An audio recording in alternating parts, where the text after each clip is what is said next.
कुंभकर्ण के 6 महीने सोने के बाद उसकी पत्नी का क्या होता था, आइए जानते हैं एक पौराणिक कथा के माध्यम से। रामायण का एक प्रमुख पात्र था कुंभकर्ण, जो कि लंकापति रावण का छोटा भाई था। रावण का यह भाई इतना विशाल और भयंकर था कि एक दिन में कई गांवों के लोगों का भोजन वह अकेले ही खा जाता था। इतना खाने के बाद भी उस भयानक राक्षस के पेट में चूहे नहीं बल्कि हाथी दौड़ते थे। भूख शांत न होने पर कुंभकर्ण अपनी प्रजा को भी खा जाता था।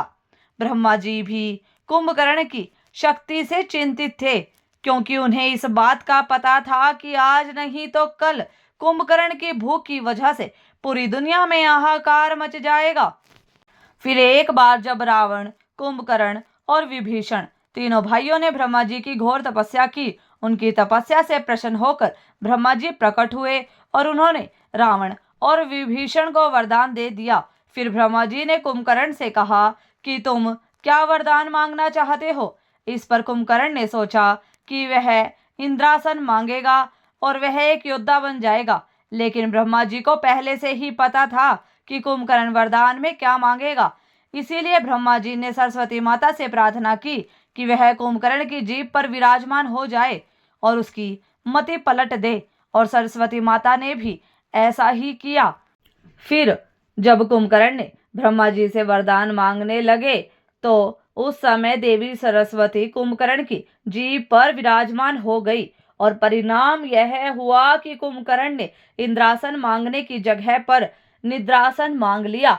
ब्रह्मा जी मुस्कुराए और उन्होंने तथास्तु कह दिया ताकि सृष्टि की रक्षा हो सके। लेकिन जब यह बात रावण को पता चली तो उसने सोचा कि वरदान के अनुसार तो कुंभकर्ण हमेशा सोता ही रहेगा। इसीलिए रावण ने ब्रह्मा जी से विनती की कि कुंभकर्ण को 6 महीने सोने और 6 महीने जागने का वरदान दे। रावण की विनती सुनकर ब्रह्मा जी ने कुंभकर्ण को 6 महीने सोने और 6 महीने जागने का वरदान दिया, जिससे कुंभकर्ण 6 महीने सोता और 6 महीने जागता था। इस वरदान के बाद कुंभकर्ण सो गया, और जब वह 6 महीने बाद उठा तो पूरी लंका में हाहाकार मच गया, क्योंकि उसका शरीर किसी बड़े पहाड़ की तरह था। उसे उठते ही भूख लगी। सबसे पहले उसने लंका में खाना ढूंढना शुरू किया। फिर सबसे पहले उसने लंका की वाटिकाओं से फल तोड़कर खाए। फिर भी उसका पेट नहीं भरा तो उसने लंका से बाहर निकलकर लोगों को खाना शुरू कर दिया। कुंभकर्ण का शरीर इतना विशाल था कि वह आम आदमियों को अपनी एक उंगली से उठा सकता था और उठाकर अपने मुंह में डाल सकता था। जब रावण ने मंदोदरी से विवाह किया तो उसके बाद उसने दैत्यपति बलि से अपने भाई कुंभकर्ण के लिए उनके यहाँ रहने वाली एक कन्या वृषबाला का हाथ मांगा। वृषबाला बलि की पुत्री थी और बलि विरोचन का पुत्र था। वामन अवतार में जब भगवान विष्णु ने बलि से 3 शग धरती मांगी थी तो उस समय वृषबाला वहां मौजूद थी, और इन सब को देखने के बाद वृषबाला एक बलशाली कन्या बन गई थी। उसे हथियार बनाने की अच्छी समझ थी। रावण के कहने पर कुंभकर्ण और वृषबाला का विवाह हो गया, और वृषबाला कुंभकर्ण के साथ लंका में आ गई और लंका में बड़े बड़े हथियार बनाने लगी थी। कुछ समय के बाद वृषबाला और कुंभकर्ण के 2 पुत्रों ने जन्म लिया, जिनमें से एक का नाम था कुंभ और दूसरे का नाम था निकुंभ। इसके अलावा कुंभकर्ण ने 2 विवाह और किए थे, और यह दोनों विवाह उसने अपनी मर्जी से किए थे। कुंभकर्ण की दूसरी पत्नी का नाम करकटी था। करकटी एक राक्षस कन्या थी जो सह्याद्री की राजकुमारी थी, जिस पर कुंभकर्ण का दिल आ गया था, और बाद में कुंभकर्ण ने करकटी से विवाह कर लिया था। करकटी से कुंभकर्ण के पुत्र भीमासुर का जन्म हुआ था, जो कि एक क्रूर राक्षस था। करकटी कुंभकर्ण के साथ लंका में नहीं रहती थी, बल्कि वह एक पर्वत पर रहती थी और अंत तक वहीं रही। कुंभकर्ण का तीसरा विवाह कुतुमपुर के महोदय नामक राजा की कन्या तड़ितमाला से हुआ था, जो बाद में लंका में ही रहने लगी थी।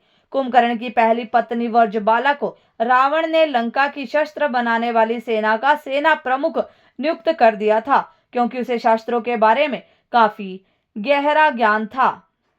इसलिए वह अपनी सेना के साथ शस्त्र बनाने लगी थी। और कुंभकर्ण की तीसरी पत्नी तड़ित माला उसके लिए 6 महीनों तक खाना बनाती थी, ताकि जब कुंभकर्ण उठे तो उस खाने को खाकर उसकी भूख समाप्त हो सके। रावण और कुंभकर्ण हमेशा से राक्षस नहीं थे, बल्कि एक श्राप के मुताबिक वो राक्षस बने। आइए अब हम आपको बताते हैं कि रावण और कुंभकर्ण के इतने भयानक राक्षस बनने के पीछे का रहस्य।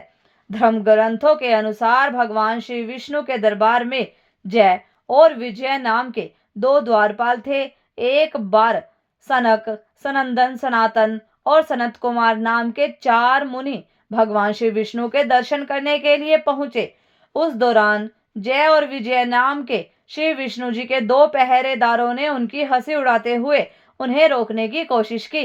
इससे वे चारों बड़े क्रोधित हो गए और उन्होंने श्राप देते हुए कहा कि तुम्हारे कर्म तो असुरों जैसे हैं, इसीलिए तुम इसी क्षण असुर बन जाओ, यहाँ तुम्हारा कोई काम नहीं है। इस पर जय और विजय को अपनी गलती का एहसास हुआ और उन्होंने उन मुनियों से क्षमा मांगी। इस पर उन मुनियों ने कहा कि हम श्राप तो वापस नहीं ले सकते, लेकिन इतना कर सकते हैं कि तुम्हें हमेशा के लिए नहीं, बल्कि 3 जन्मों के लिए राक्षस योनि में रहना पड़ेगा, और तीनों ही जन्मों में तुम्हें मुक्ति देने के लिए स्वयं भगवान श्री विष्णु आएंगे। उसके बाद तुम पुनः इस पद पर प्रतिष्ठित हो जाओगे। फिर अगले जन्म में जब कुंभकर्ण को अपनी शक्तियों का पता चला तो उसे अपने ऊपर घमंड हो गया था और भगवान विष्णु को युद्ध करने के लिए ललकारते हुए कुंभकर्ण बैकुंठ लोक में पहुंच गया। वहां भगवान विष्णु के साथ इस असुर ने अपने पुराने रूप मधु के रूप में कैटब के साथ मिलकर 5000 साल तक युद्ध किया था, जिसका जिक्र देवी भागवत पुराण में मिलता है। पुराणों के अनुसार पूर्व जन्म में कुंभकर्ण मधु नामक असुर था और उसका भाई कैटब था। भगवान विष्णु से युद्ध करते समय जब 5000 साल बीत गए, तब देवी योगमाया ने उनकी बुद्धि का हरण कर लिया, जिससे मधु और कैटब को लगा कि विष्णु जी हमसे डर गए।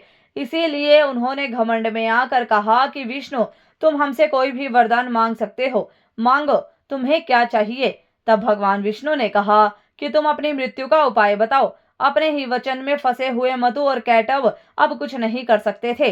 तभी उन्होंने बताया कि उनकी मृत्यु केवल भगवान की जंघा पर हो सकती है। यह सुनते ही भगवान विष्णु ने अपने शरीर का विस्तार करना शुरू कर दिया और अपनी जंघा में फंसाकर उन दोनों असुरों का अपने सुदर्शन चक्र से सिर काट डाला।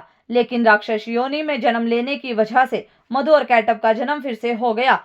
तब उन्होंने भगवान विष्णु से प्रार्थना की कि प्रभु, अब हम इस राक्षस योनि से मुक्त होना चाहते हैं। इस पर भगवान विष्णु ने मुस्कुराते हुए कहा कि अभी इसमें और समय बाकी है। तब मधु कैटब ने पूछा कि भगवान, आप हमें किस रूप में मिलेंगे, हमें कुछ तो बताइए। तब भगवान विष्णु ने कहा कि त्रेता युग में मैं एक असहाय राजा होऊंगा, जो कि अपनी पत्नी को ढूंढते हुए तुम्हारे राज्य के समीप आऊंगा।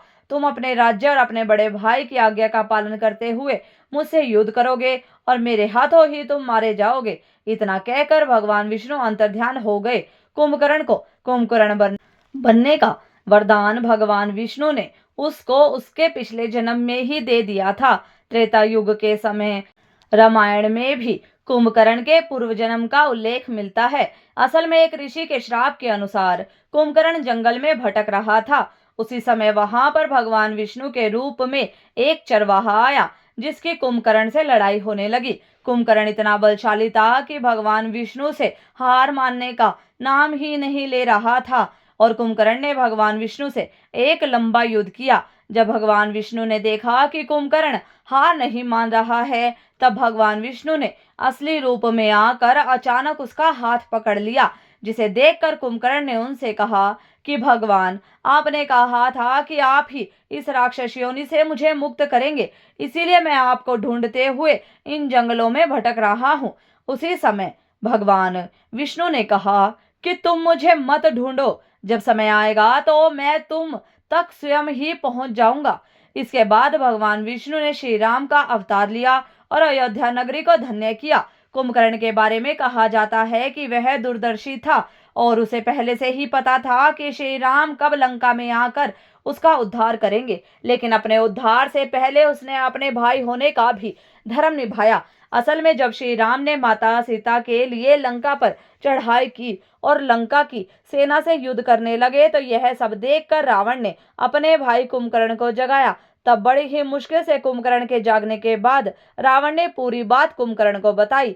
तब कुंभकर्ण ने रावण को समझाते हुए कहा कि भ्राता, आपके पास पंच कन्याओं में पूजित दुनिया की सबसे सुंदर कन्या मंदोदरी है, जो कि आपकी धर्मपत्नी है और मेरी माता समान भाभी है। इसके बाद भी आप जंगल में भटकते हुए वल्गल पहने हुए एक स्त्री का हरण करके अपने राज्य में ले आए और उसे अपनी भार्या बनाना चाहते हैं। अभी भी समय है, आप प्रभु श्री राम से माफी मांग लीजिए और उनकी शरण में चले जाइए। उनका दिल बहुत बड़ा है, वो ही तीनों लोकों के स्वामी हैं, वह आपको जरूर माफ कर देंगे। इस पर रावण कुंभकर्ण पर भड़क उठा और गुस्सा करने लगा।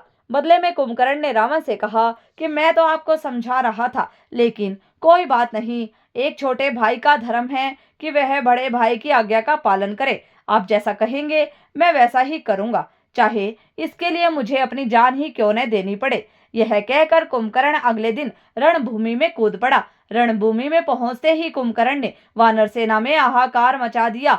उसने भगवान श्री राम की सेना को तितर बितर कर दिया और न जाने कितने ही वानरों को मार दिया। जब यह सब श्री राम ने देखा तो उन्होंने कुंभकर्ण की तरफ अपना धनुष बाण किया और अपने बाण से उसका उद्धार कर दिया। कुंभकर्ण के मरने के बाद रावण दुखी हो गया था, क्योंकि उसने अपना भाई खोया था। लेकिन रावण से ज्यादा दुखी कुंभकर्ण की पत्नियां तड़ितमाला और वर्जमाला थी। लेकिन उसकी यह दोनों ही पत्नियां युद्ध में मारी गई थी, क्योंकि वर्जमाला और तड़ितमाला दोनों ने ही श्री राम से प्रार्थना की थी कि उन्हें भी इस राक्षस योनि से मुक्ति मिल जाए, और श्री राम जी ने बाद में ऐसा ही किया।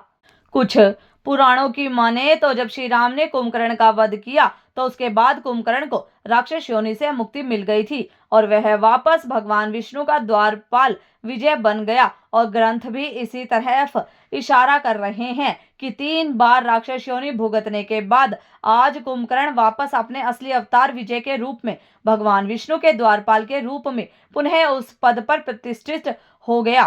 साथ ही उसका भाई रावण भी अपने वास्तविक जय के रूप में आकर बैकुंठ लोक का द्वारपाल बन गया। तो भक्तों, आपको हमारी ये कहानी कैसी लगी? कहानी पसंद आई हो तो वीडियो को लाइक शेयर सब्सक्राइब करें।